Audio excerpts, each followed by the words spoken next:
संसार जो आपको देती है वो परमेश्वर से आपको नहीं मिलता है। परमेश्वर के अजीजों, आपको समझना पड़ेगा, संसार से जो आप प्राप्त करते हैं वो आप परमेश्वर से प्राप्त नहीं कर सकते हैं, और जो आप परमेश्वर से प्राप्त करते हैं वो आपको संसार से नहीं मिलता है। इसीलिए आपको जानना जरूरी है आपके लिए परमेश्वर के पास क्या है।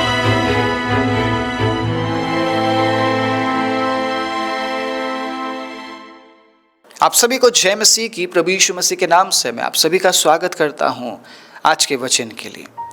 बीते प्रचार को अगर आपने सुना होगा परमेश्वर के अजीजों, तो आपके मन में एक ऐसा सवाल जरूर आया होगा कि मेरे परमेश्वर के पास मेरे लिए क्या है, या मैं क्यों परमेश्वर के पीछे चल रहा या चल रही हूँ। अगर सवाल आपके मन में उठा है तो जवाब बहुत ज़रूरी है। अगर आप परमेश्वर के जवाब को पाना चाहते हैं तो आज परमेश्वर के अजीज हो, इस वचन को प्रार्थना पूर्वक पूरा सुनिएगा, क्योंकि अगर आप आज प्रार्थना पूर्वक इस वचन को सुनते हैं बहुत कुछ बदलने वाला है आपके जीवन में। आमीन, हालेलुया। क्या आप विश्वास करते हैं? क्या आप मेरे साथ हैं? क्या जो बातें मैं आपके बीच में बता रहा हूँ आप ध्यानपूर्वक सुन पा रहे हैं? क्या आप समझ पा रहे हैं? आज प्रभु आपसे क्या बात करना चाहते हैं, उस बात को पकड़ लीजिए।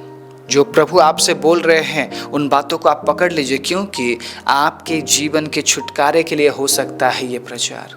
हालेलुया। आपके जीवन में बदलाहट की ज़रूरत है, आपके विचारों में बदलाहट की ज़रूरत है, आपके कामों में बदलाहट की ज़रूरत है। अगर आप परमेश्वर के वचन को ग्रहण नहीं करेंगे तो बदलाहट कभी भी नहीं आएगी। बदलाहट आना जरूरी है, और बदलाहट लेकर आने वाला है परमेश्वर, जो अपने वचन से परमेश्वर के अजीजों हमारे जीवन में बदलाव के काम को करते हैं। आज एक बार फिर से मैं आप सभी के ध्यान को उस बात की ओर लेकर जाना चाहता हूं, और गहराई से इस बात को मैं आपके बीच में एक्सप्लेन करना चाहता हूं। मैं बताना चाहता हूं आपके परमेश्वर के पास आपके लिए क्या है। हालेलुया। बीते प्रचार में मैंने कुछ बातें आपके बीच में रखी, लेकिन आज बहुत कुछ मैं आपके बीच में रखने वाला हूँ। Praise the Lord. मेरी प्रार्थना है पवित्र आत्मा आज हमारी सहायता करे, ताकि आज के वचन से हम अद्भुत रीति से परमेश्वर के आशीष को प्राप्त कर सकें। एक बार फिर से प्रेरित 16 अध्याय उसके 31वें आयत को जब मैं आपके बीच में पढ़ूंगा, ध्यान से सुनिएगा। उन्होंने कहा, प्रभु यीशु मसीह पर विश्वास कर। विश्वास कर बोला। क्या बोला? विश्वास कर। क्या बोला उन्होंने? विश्वास कर। किन्हें बोला? जो यीशु मसीह को नहीं जानते थे या यीशु मसीह पर विश्वास नहीं करते थे। उन्हें क्या करना है? विश्वास करना है। अब विश्वास करने का मतलब क्या है? आपको भी बहुत से लोगों ने बोला है विश्वास करो, विश्वास करो, विश्वास करो, विश्वास करो। प्रभु कहते हैं ना आपको विश्वास करो, विश्वास करो। अपने वचन से परमेश्वर कह रहे हैं विश्वास करो। इब्रानी 11 उसके 1 के अनुसार विश्वास अगर हम नहीं करते हैं परमेश्वर का अजीजों, तो हम परमेश्वर से कुछ भी नहीं प्राप्त कर सकते। 11 उसका 6 में बिना विश्वास के हम उसे प्रसन्न भी नहीं कर सकते। मतलब विश्वास करना अनिवार्य है, जरूरी है, इंपॉर्टेंट है। अब विश्वास का मतलब क्या है? क्या है विश्वास का मतलब? बताइए मुझे, क्या समझते हैं आप विश्वास का मतलब? परमेश्वर के अजीजों, अगर प्रश्न उठा है हमारे मन में तो जवाब पाना बहुत जरूरी है। अगर प्रश्न का जवाब ना मिले ना, हम जिंदगी भर अधूरे विश्वास में, अधूरे मसीही जीवन में आगे बढ़ते रहेंगे।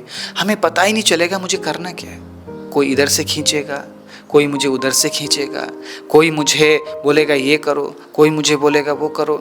पूरी जिंदगी में बस इधर उधर भटकता रहूँगा। आपने लोगों को देखा जो कलीसियाओं को बदलते हैं, ये अच्छा नहीं बोलते हैं, वो अच्छा नहीं बोलते हैं, वो भी अच्छा नहीं, वो भी अच्छा नहीं, वो भी अच्छा नहीं। मैं ऐसे लोगों से पूछना चाहता हूँ, या ऐसे विचार रखने वाले लोगों से पूछना चाहता हूँ, आपके लिए परमेश्वर क्या सोचते हैं आपको पता है? आपके लिए परमेश्वर क्या सोचते हैं आपको पता है? बहुत से लोग इस प्रकार के वीडियोस को बनाते हैं। कुछ दिन पहले मैं कुछ वीडियोस को देख रहा था। उन तमाम वीडियोस में पता है मैंने क्या देखा? हर एक व्यक्ति को प्रभु दर्शन दे रहा है कि मसीही लोग नरक में हैं, मसीही लोग नरक में हैं, पासवान नरक में हैं, हर एक विश्वासी नरक में है। परमेश्वर के लोगों को परमेश्वर क्या दर्शन दे रहे हैं कि जितने भी मसीह है वो सब के सब नरक में है। स्वर्ग में कौन जाएगा फिर? मुझे बताइए, स्वर्ग में कौन जाएगा? परमेश्वर क्या इतना नेगेटिव है अपने लोगों को लेकर? क्या परमेश्वर इतना नेगेटिव है? क्या परमेश्वर इजरायलियों के बारे में नहीं जानते थे जब इजरायली मिस्र में बंद थे? मुझे बताइए, क्या परमेश्वर इजरायलियों को नहीं जानते थे क्या? इजरायली 40 साल तक कुड़कुड़ाएंगे बोलकर क्या परमेश्वर इजरायलियों को नहीं जानते थे? क्या परमेश्वर ने भविष्य नहीं देखा है? क्या परमेश्वर को पता नहीं था कनान में कौन प्रवेश करेगा? क्या परमेश्वर को पता नहीं था कनान में मूसा भी प्रवेश नहीं करेगा? आप समझ रहे मैं क्या बोल रहा हूं? परमेश्वर को सब कुछ पता है, आपके बारे में पता है, आप नरक में होंगे या स्वर्ग में। परमेश्वर के अजीज हो, भरमाए मत जाइए। मैं अच्छा हूं और पूरी दुनिया गलत है, ये बोलने के लिए पूरी दुनिया बैठी हुई है। अभी पूरी दुनिया बैठी हुई है। अगर आप प्रभु यीशु मसीह के जीवन शैली को आप समझेंगे, जीवन शैली को आप एक्सेप्ट करेंगे, परमेश्वर के अजीज हो, आप एक बदले हुए व्यक्ति बनकर जिएंगे। क्यों गीत बनाया गया है, अपनों को तो इस दुनिया में सब प्यार करते हैं, गैरों को प्यार करना मसीहा सिखाता है। कौन परफेक्ट है मुझे बताइए? Who is perfect? एक व्यक्ति मेरे सामने लेकर आइए जो परफेक्ट है, मैं परमेश्वर पर विश्वास करना छोड़ दूंगा। मैं चैलेंज दे रहा हूं परमेश्वर के वचन को उठाकर। मैं एक ऐसा व्यक्ति हूं ना परमेश्वर के अजीज, मैंने सब कुछ ट्राई किया हुआ है मेरे जीवन में, सब कुछ ट्राई किया है मैंने। क्या नहीं किया है मैंने ईश्वर को ढूंढने के लिए? मेरे बचपन से, मेरे छोटे से उम्र से मैंने क्या नहीं किया ईश्वर को ढूंढने के लिए। आज बड़े से बड़े व्यक्ति अगर मेरे सामने आते हैं मेरे साथ वार्तालाप करने के लिए, मैं जवाब देने के लिए तैयार हूं। मैं हर एक सवाल का जवाब देने के लिए तैयार हूं। एक बच्चा जब ईश्वर को ढूंढता है ना, वो सच्चे मन से ढूंढता है। एक वयस्क व्यक्ति परमेश्वर के अजीज जब ईश्वर को ढूंढता है ना कहीं वो ईश्वर को स्वार्थ में आकर ढूंढता है, स्वार्थ को पूरा करने के लिए ढूंढता है। लेकिन अगर एक बच्चा ईश्वर को ढूंढ रहा है, वो सच्चे मन से ढूंढता है, उसके अंदर कोई स्वार्थ नहीं है। और मैं उस समय से ईश्वर को ढूंढ रहा था। जब एक बच्चा खेलता है अपने लाइफ में, वो खोया रहता है, मतलब उसे पता ही नहीं दिन दुनिया के बारे में, उसे पता ही नहीं ईश्वर के बारे में। उस समय से मैं ईश्वर को खोजता था, उस समय से खोजता था। आपको पता है बचपन में मेरे जो विचार थे ना, वो बड़ों जैसे थे। मैं एक छोटे लड़के की तरह मैं नहीं सोचता था, बच्चों की तरह मैं नहीं सोचता था, लेकिन मैं बड़े लोगों की तरह मैं सोचता था।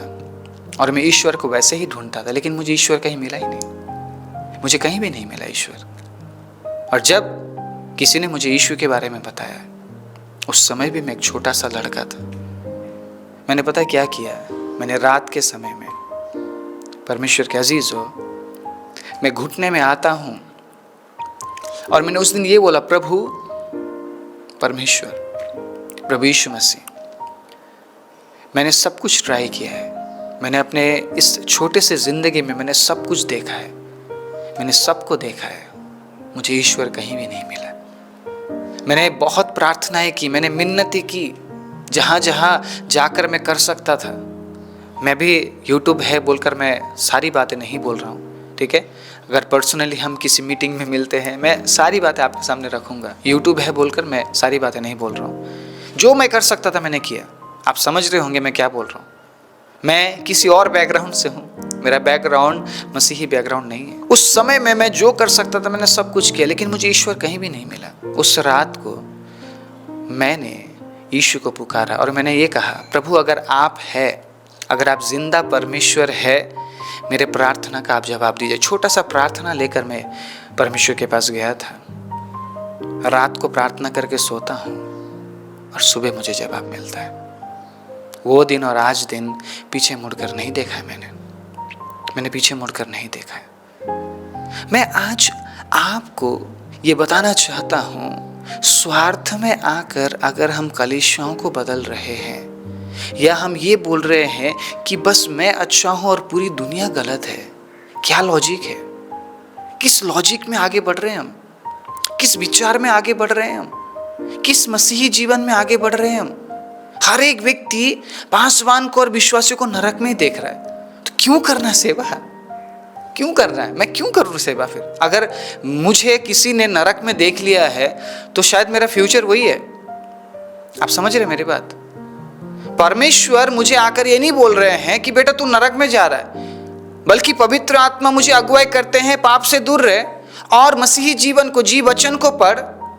पवित्र आत्मा तो मुझे इस तरीके से अगुवाई करते हैं, लेकिन मेरे लिए एक व्यक्ति क्या दर्शन देख रहा है कि मैं नरक में हूं, मैं जल रहा हूं, मैं तड़प रहा हूं। क्या परमेश्वर के लोग ऐसे होंगे? क्या ये परमेश्वर की ओर से मिला हुआ दर्शन है कि हर एक विश्वासी नरक में है? तो ठीक है, फिर यही सच है, छोड़ देते हैं बाइबल पढ़ना, प्रार्थना करना, आराधना करना। क्यों आप दुख झेल रहे हैं? आप अगर आपको आपका फ्यूचर पता है, कोई वीडियो बनाकर आपको दिखा रहा है और हजारों लोग उस वीडियो को देख रहे और रो रहे, प्रभु मैं तो नरक में हूं। अरे आपको प्रभु ने जीवन दिया है, किसी के दर्शन में आप खो रहे हैं। आपको बोला है परमेश्वर ने आके कि तू नरक में है, तू मर जाएगा, ये हो जाएगा, वो हो जाएगा। अगर परमेश्वर उस व्यक्ति को बोल सकता है तो आपको क्यों नहीं बोल रहा है? आपको क्यों नहीं बोल रहा है परमेश्वर? अगर परमेश्वर मुझे बोल सकता है तो आपको क्यों नहीं बोल रहा है? हाँ, आप बहुत ज्यादा पापी है और जो दर्शन देख रहा है वो बहुत पवित्र है। ऐसा है क्या?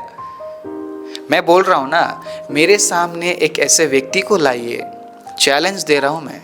जितने भी लोग इस प्रकार के वीडियोस को बनाते हैं कि एक व्यक्ति को दर्शन मिल रहा है, हर एक विश्वासी नरक में है, क्या लॉजिक है ये? क्या लॉजिक है और किस तरीके का दर्शन है ये? किस तरीके का दर्शन है ये? कहां पे है परमेश्वर के वचन में? इस प्रकार से कहां पे लिखा है कि यीशु मसीह पर विश्वास करने वाले नरक में जाएंगे? कहां लिखा है? या कहां पे लिखा है कि इंसान परफेक्ट है? कहां पे लिखा है? कौन परफेक्ट है? कौन परफेक्ट है? एक परफेक्ट व्यक्ति मुझे दिखाइए लाके, मैं उसी दिन परमेश्वर पर विश्वास करना छोड़ दूंगा। ये नहीं कि मैं उस इंसान के आगे झुकूंगा, मैं विश्वास करना छोड़ दूंगा। मैं ये नहीं मानूंगा कि यीशु मसीह परफेक्ट है। सिर्फ मैं उस दिन से बिल्कुल मैं बंद कर दूंगा, विश्वास करना छोड़ दूंगा। पूरी दुनिया में अगर कोई परफेक्ट है, सुनिए इस बात को कान खोलकर, पूरी दुनिया में अगर कोई परफेक्ट है तो वो है सिर्फ यीशु मसीह। सिर्फ और सिर्फ यीशु मसीह। और छाती ठोक कर, सीना ठोक कर मैं बोल रहा हूं, ये वही छोटा सा लड़का है जिसने बचपन में सब कुछ किया ईश्वर को पाने के लिए, लेकिन प्राप्त नहीं कर पाया। मैं जब परमेश्वर का समय आया, परमेश्वर ने मुझे खींचा और मैं उसे जान पाया, क्योंकि प्रभु के वचन में लिखा है, जब तक पिता ना चाहे कि कोई यीशु मसीह के पास आए, नहीं आ सकता कोई नहीं आ सकता, कोई इवन जान भी नहीं सकता, विश्वास भी नहीं कर सकता। अगर आज ये मौका आपको मिला है, ये पिता की ओर से मिला है, और पिता क्या आपको नरक में भेजेगा? पिता हर एक पासवान को नरक में भेजेगा?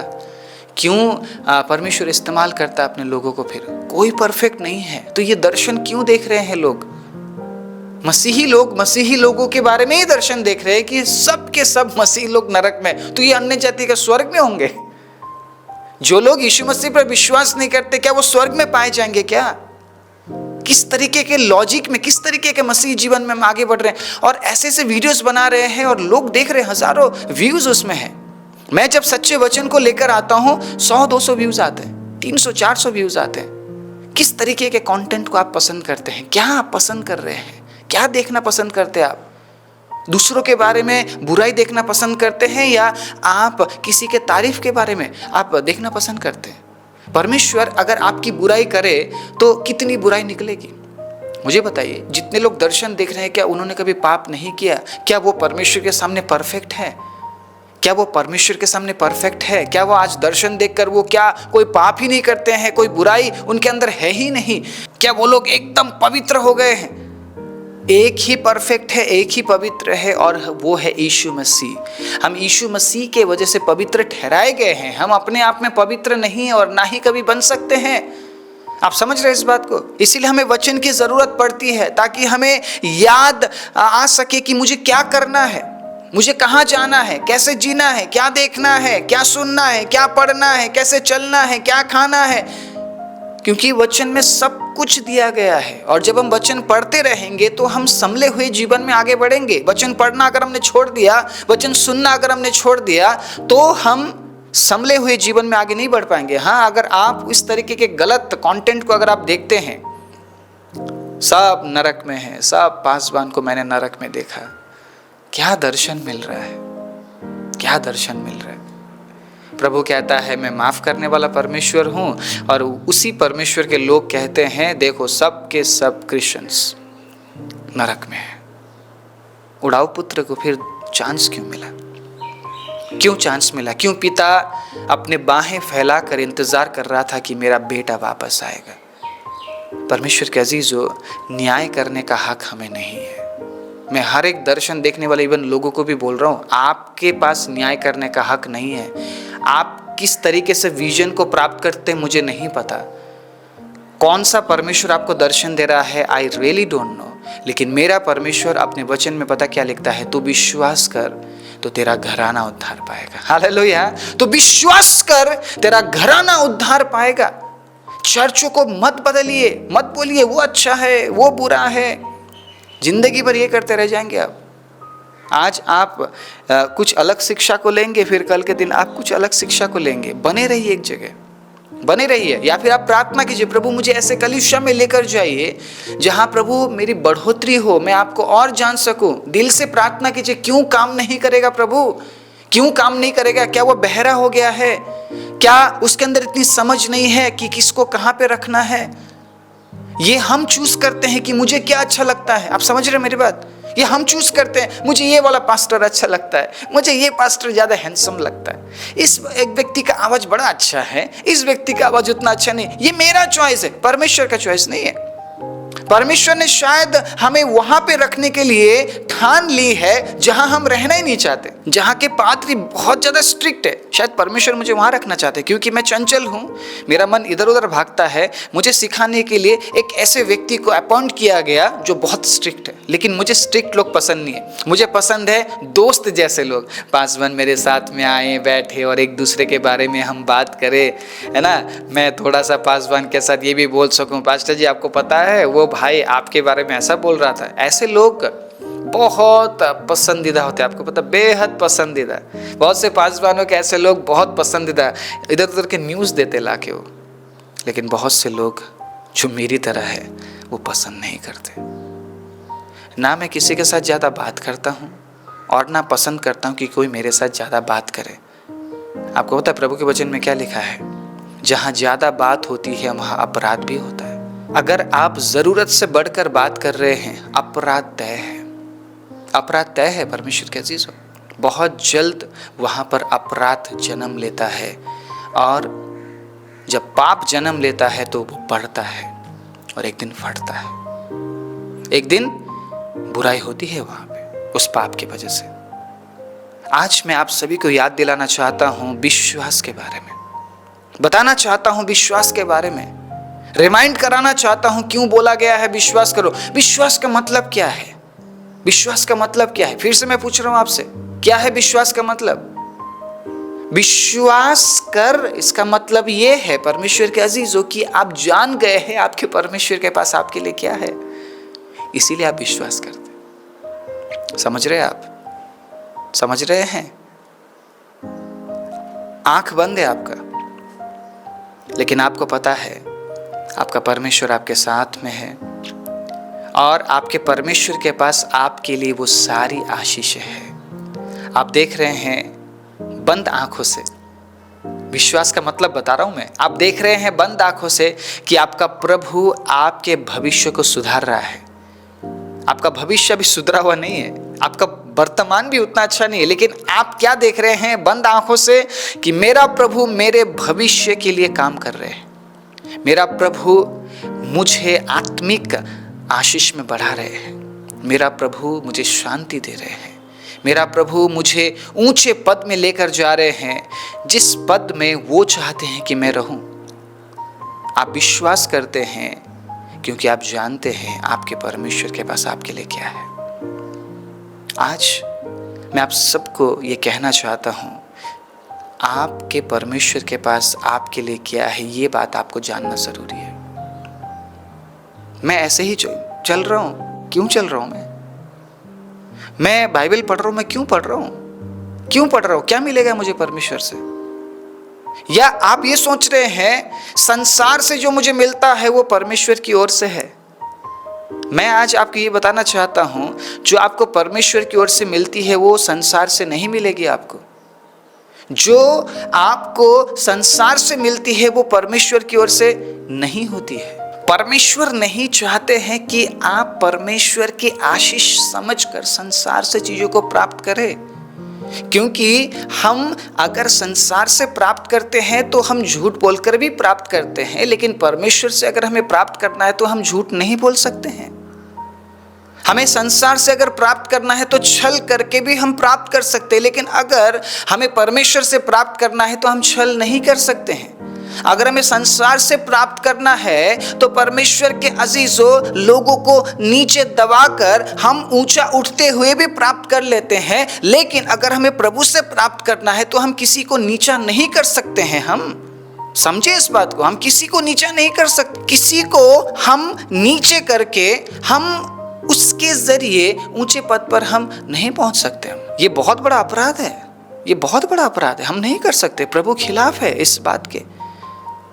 आपके परमेश्वर के पास आपके लिए क्या है ये जानना आपके लिए बहुत जरूरी है। अगर आप ये ना जानते हुए मसीही जीवन में आगे बढ़ रहे हैं तो आप जिन चीजों का आप संसार से प्राप्त करेंगे, झूठ बोलकर, छल करके, किसी को गिरा के, आप क्या सोचेंगे? परमेश्वर ने मुझे दिया है। बहुत से लोग दूसरों को नीचा करते हैं, दूसरों को दबाते हैं और वो ऊंचे पद पर पहुंचते हैं और वो कहते हैं परमेश्वर ने मुझे आशीष दिया है। परमेश्वर इस तरीके से किसी को भी आशीष नहीं देते। परमेश्वर इस तरीके से किसी को भी आशीष नहीं देते। परमेश्वर अगर आपको आशीष देंगे तो वो आपको देंगे, किसी का छीन कर आपको नहीं देंगे। वो आपके काबिलियत की वजह से होगा। आप समझ रहे हैं? आपके विश्वास की वजह से होगा। कितना आप जान पाए हैं परमेश्वर को कि आपके परमेश्वर के पास आपके लिए क्या है। सिर्फ यिर्मयाह 29:11 को पढ़ने से, उच्चारण करने से आप उस आशीष को प्राप्त नहीं कर पाएंगे। अगर आपको जानना है कि परमेश्वर के पास आपके लिए क्या है तो हर दिन प्रयास जारी रखना पड़ेगा। एक दिन मैंने वचन को पढ़ लिया या प्रचार को सुन लिया, मैं उत्साहित हो गया, उसके बाद क्या है? उसके बाद क्या आपने जारी रखा उस तरीके को परमेश्वर के अजीज हो, ताकि आप परमेश्वर से प्राप्त कर सके? या हम ये सोच रहे हैं मेरे पास ऑप्शन बहुत सारे हैं, मुझे उस तरीके से कार्य नहीं करना है, मैं झूठ बोलकर भी मैं कमा सकता हूँ, मैं चापलूसी करके भी मैं प्राप्त कर सकता हूँ, मैं छल करके भी प्राप्त कर सकता हूँ, तो आप प्राप्त तो कर जाएंगे लेकिन वो परमेश्वर की ओर से बिल्कुल भी नहीं होगा। परमेश्वर जो आपको देना चाहते हैं ना, वो सबसे बेस्ट है। हालेलुया, सबसे बेस्ट है। सुनिए मेरी बात, सबसे बेस्ट है। चाहे वो आपका जीवन साथी हो, ठीक है, चाहे वो संसारिक आशीषें हो, चाहे वो धन दौलत हो, सबसे बेस्ट वो आपको देना चाहते हैं। चाहे वो आपका जॉब हो जो परमेश्वर आपके लिए रखते हैं, या परमेश्वर के पास जो बातें आपके लिए है, जो आशीष आपके लिए, वो सबसे बेस्ट है। बेशक छोटा परमेश्वर दे आपको, लेकिन वो सबसे बेस्ट देगा आपको, सबसे बेस्ट देगा। लेकिन हमारी आंखें कहाँ पे है? हमारी आंखें कहाँ पे? हम किस तरीके से परमेश्वर से बोल रहे हैं, प्रभु वो मुझे पसंद है, मुझे तो वही चाहिए। परमेश्वर कह रहे देख तेरे लिए बेस्ट रखा है मैंने। तू आज के बारे में सोच रहा है लेकिन मैं कल के बारे में सोच रहा हूं। इसलिए यीशु मसीह ने कहा तुझे आज जीना है, आज के लिए जीना है, कल के बारे में तू विचार मत कर, क्योंकि कल के बारे में परमेश्वर सोचेंगे।